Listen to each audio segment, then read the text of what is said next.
Classic accounts of global politics start with the idea that the world is made up of nation-states. In truth, the term nation-states is another way of saying country. Here in the US, we refer to states as parts of the federal system, Arizona, Vermont, and so forth.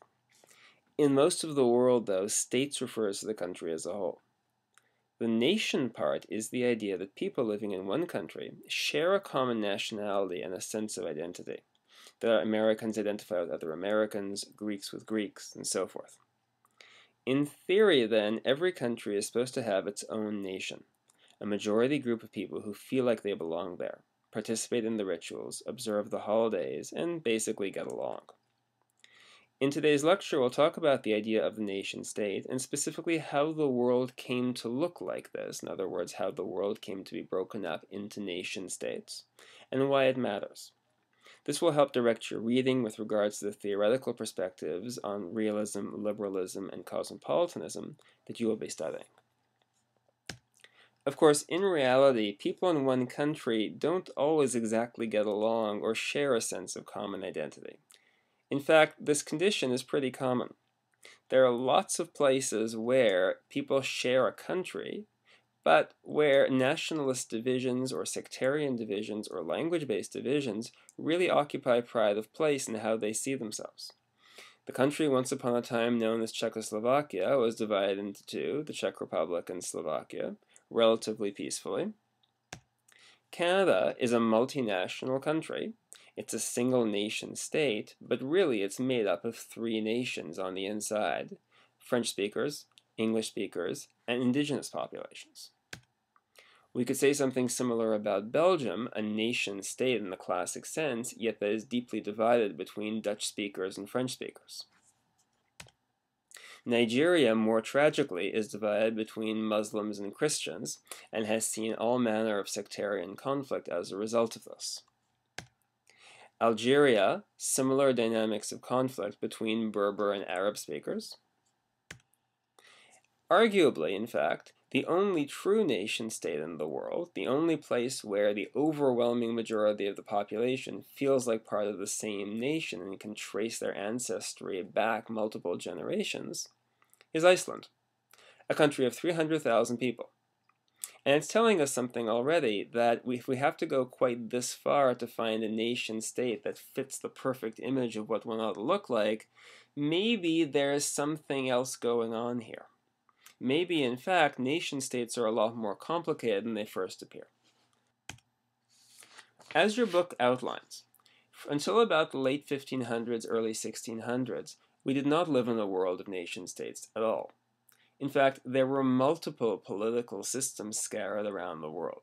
There were empires, caliphates, city-states, kingdoms, tribes, and so forth. Your book provides a pretty good description. You don't need to comb through the section of the text piece by piece in order to memorize every last detail, but you should have a good working knowledge of different political systems that were in existence and some of the keys that made them work. Well, in the late 1500s and early 1600s, we see a number of big dramatic changes in Europe, but then they're also going to spread throughout the world subsequently in how global politics is organized. Countries are going to develop better militaries. They're going to fund these militaries through better tax collection. It's going to make it easier for them, relatively, to police their borders and to try to influence their neighbors. This is going to lead to better diplomacy, because if you're trying to influence your neighbors, it's usually easier to do it through diplomacy than it is to do it through the force of arms. This is going to lead to more attention to political alliances. And we're going to start to get serious international treaties. By themselves, each of these processes, represented by the green arrows, don't change a lot. Taken together, collectively, over the course of about 100 years, they start to change a tremendous amount. And slowly but surely, the old political systems that you see represented on the left of the slide start to fade away in importance. And national governments, national militaries, national, evidently, diplomats start to occupy pride of place in the way that the political system on a global scale is organized and run. This provides you with kind of a nice visual representation of what's discussed in your textbook and gives you a way of laying out the different elements together. Page 42 provides more information specifically here, and you can go through that area of the text to understand what's going on here a little bit better. Well, the state system continues to evolve. There are multiple treaties, the Peace of Westphalia and the Peace of Utrecht being two of the most important, the Concert of Europe, the Treaty of Versailles, and the process of decolonization. But the ultimate point here is that the number of states in the global system keeps growing and growing and growing. In particular, the Peace of Westphalia from 1648 gets a lot of attention from scholars of global politics. First, it creates diplomatic immunity. Diplomats, until the Peace of Westphalia, basically were subject to religious persecution in the countries in which they served. Under the Peace of Westphalia, they're protected from religious persecution. They have diplomatic immunity. And in fact, diplomatic immunity was first developed precisely for this reason. 2. Parties to the Peace of Westphalia are supposed to tolerate minority religions. So wars of religion, such as we had in the 30 years before the Peace of Westphalia, persecution of minority religious sects, all of that isn't really okay anymore. And third, in theory, the Peace of Westphalia it provides for relations between equal members. All the parties to the peace are supposed to be formally equal. Of course, in reality, things don't work out exactly like this, but generally speaking, this gives you an idea of the architecture of the agreement and of the way that the society of states starts to form. This is going to roll forward further down the years. Under the Conference of Berlin, European imperial powers will carve up much of Africa and indeed much of the rest of the world for their own economic interests.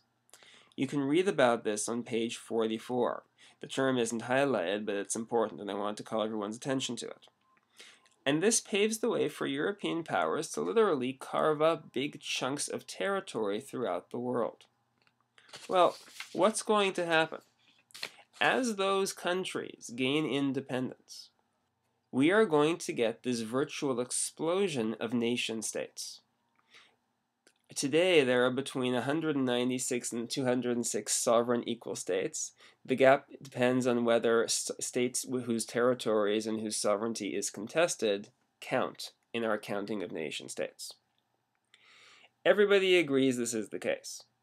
All of the old colonies in Africa have long since become independent countries. All of the old colonies in East Asia have long since become independent countries. But what does this really mean? Well, for realists, liberals, and cosmopolitans, the answers are all going to be different, and they're all going to focus on different ways of understanding the state system as a whole. And this is what we're going to turn our attention to next.